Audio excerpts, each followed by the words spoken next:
नमस्कार and welcome you all to world affairs. मैं हूं प्रशांत धवन। नाउ रिसेंटली आपने देखा होगा कि इंडियन मीडिया में बहुत सारे आर्टिकल्स पब्लिश हुए हैं एक के बाद एक, जहां पर दो बहुत बड़ी बातें बोली गई हैं। पहला तो ये कि यूएसए ने इंडिया को दी थी डायरेक्ट वार्निंग। यहाँ पर आप देख पाओगे US thwarts plot to kill 6 separatist issues warning to India. Now थ्वाट का मतलब होता है किसी को रोकना।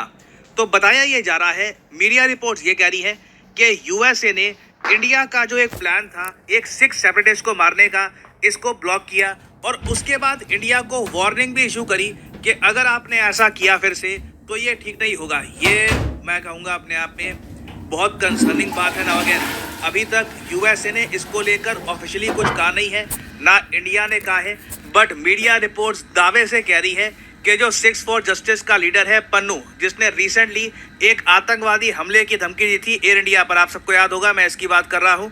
इसकी वीडियो सोशल मीडिया पे काफ़ी वायरल हुई थी, जहां पर यह धमकी दे रहा था इंडियंस को कि ये कुछ बड़ा एक्शन लेगा। वर्ल्ड कप के बारे में भी धमकी दे रहा था कि जो इंडिया में रिसेंटली वर्ल्ड कप हुआ है उससे भी ये प्रॉपरली कंक्लूड नहीं होने देगा। इसी से रिलेटेड रिपोर्ट्स आ रही है कि यूएसए इसको बचा के रख रहा है और इंडिया का जो प्लान था इसको न्यूट्रलाइज करने का, यूएसए ने इसको ब्लॉक कर दिया था और उसके बाद इंडिया को धमकी भी दी थी। और वैसे मैं आपको बता दूं, पन्नू बिल्कुल आज के समय इंडियन सिक्योरिटी एजेंसीज के रेडार पे है। आपको पता होगा कि जो नेशनल इन्वेस्टिगेशन एजेंसी है, इन लोगों ने ऑलरेडी यूएपीए के under, unlawful activities prevention act के अंडर इसको बुक कर लिया है। मतलब कि जैसे ही हमारी इंडियन एजेंसीज ने इसको कहीं पर देख लिया, इमीडिएटली ये धरा जाएगा। और एनआईए ने इसको यूएपीए के अंडर बुक भी इसलिए किया है क्योंकि इसने एयर इंडिया के एक प्लेन को डिस्ट्रॉय करने की धमकी दी थी अपनी वीडियो पर। नाउ ऐसा आदमी किस तरीके से यूएसए में खुला घूम रहा है, ये अपने आप में बहुत अजीब बात है।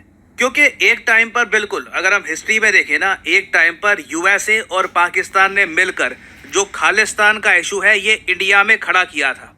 यहाँ पे आप देख पाओगे द इकोनॉमिक टाइम्स का आर्टिकल है 2007 का। क्या था कि इस टाइम एक फॉर्मर रॉ के ऑफिसर ने ओपनली ये बात कही थी कि मेरे पास प्रॉपर डॉक्यूमेंटेड एविडेंस है और मैंने खुद ये चीज़ देखी है कि 1971 में जब यूएसए और पाकिस्तान की बड़ी हार हुई थी और बांग्लादेश एज ए कंट्री बन गया था, तो उसका बदला लेने के लिए सीआईए जो सेंट्रल इंटेलिजेंस एजेंसी है यूएसए की, और आईएसआई पाकिस्तान की इंटेलिजेंस एजेंसी, इन दोनों ने मिलकर एक प्लान ये बनाया कि पंजाब में ना सिख सेपरेटिज्म को ये खड़ा करेंगे, बहुत सारे ऐसे एलिमेंट्स को खड़ा करेंगे जो इंडिया से अलग होना चाहते हैं। और यहाँ पे आप देख पाओगे प्रॉपरली इसके बारे में लिखा हुआ है। बी रमन साहब ने ये बात बताई थी कि this plan envisages the encouragement of a separatist movement among the 6 foreign independent state to be called Khalistan in 1971. One saw the beginning of a joint covert operation by the US intelligence community and Pakistan's ISI to create difficulties for India and Punjab. और ये सारी बातें इन्होंने अपनी किताब में लिखी हैं। यहाँ पे आप देख पाओगे down the memory lane the cowboys of raw, बहुत ही फेमस बुक है इंटेलिजेंस से रिलेटेड, अगर आप पढ़ना चाहें पढ़ सकते हैं। और इसके अलावा भी ना ओवर द ईयर्स बहुत सी मीडिया रिपोर्ट्स ने ये भी क्लेम किया है कि यूएसए की सीआईए बहुत ज़्यादा इन्वॉल्व है इंडिया के अफेयर्स में। और एक बार को आप एक क्वेश्चन ये रेस कर सकते हैं, चलिए ये सब जो बातें थी ये थी 1970s की, वो टाइम और था, वो कोल्ड वॉर का एरा था। उस वक्त यूएसएसआर बहुत ज़्यादा स्ट्रांग था, इंडिया यूएसएसआर के साथ खड़ा हुआ था। यूएसए के पास एक जियोपॉलिटिकल रीजन था इंडिया के अगेंस्ट कुछ ना कुछ करने का। मगर आज के समय जब यूएसए और इंडिया एक साथ खड़े हैं, दोनों के सामने चाइना का थ्रेट है, यूएसए ऐसे लोगों को क्यों प्रोटेक्ट करेगा जो इंडिया को हार्म करना चाहते हैं, जो लिटरली ओपनली कहते हैं कि एयर इंडिया का जो प्लेन है इसको ये डिस्ट्रॉय कर देंगे। वेल यहाँ पे ना हमें यूएसए की जो डीप जियोपॉलिटिकल थिंकिंग है ये समझना होगा। यूएस जनरल्स कैसे सोचते हैं। एक मैं आपको कोट दिखाता हूँ बहुत ही फेमस यूएस जनरल की। यहाँ पर आप देख पाएंगे फोटो, ये है James Mad Dog Mattis. Mad Dog इनका निकनेम है क्योंकि जब ये यूएस जनरल थे इनके टैक्टिक्स, इनका अग्रेशन अलग ही लेवल का होता था, तो इनको ये निकनेम दिया गया था कि मैड डॉग है, ये किसी की सुनते नहीं है। बाद में डोनाल्ड ट्रंप के अंडर ये यूएसए के सेक्रेटरी ऑफ डिफेंस बने थे, मतलब कि आप कह लीजिए उनके रक्षा मंत्री बने थे। बहुत ज़्यादा पावरफुल पोस्ट होती है यूएसए का रक्षा मंत्री बनना। तो मैटिस ने एक बार ये कहा था, have a plan to kill everyone you meet. इनकी जो पूरी कोट है कुछ ऐसे थी कि आप एक कमरे में जाते हैं, सबसे हाथ मिलाइए, स्माइल करिए, hello nice to meet you, मगर साथ ही साथ ना दिमाग में एक प्लान रखिए कि मैं जिससे हाथ मिला रहा हूँ, मुझे कल को अगर इसको मारना पड़े तो इसको मारूंगा कैसे। ये कोर थिंकिंग है अमेरिकन्स की और उनके पर्सपेक्टिव से आप सोच कर देखो, उनको सूट भी करती है क्योंकि उनका मेन ऑब्जेक्टिव है कि ग्लोबल डोमिनेंस बना के रखना, कैसे भी करके जो वो उनका स्टेटस है of being the supreme world power, इसको कहीं से खतरा ना पहुंचे। ये सबसे बड़ी प्रायोरिटी है उनकी।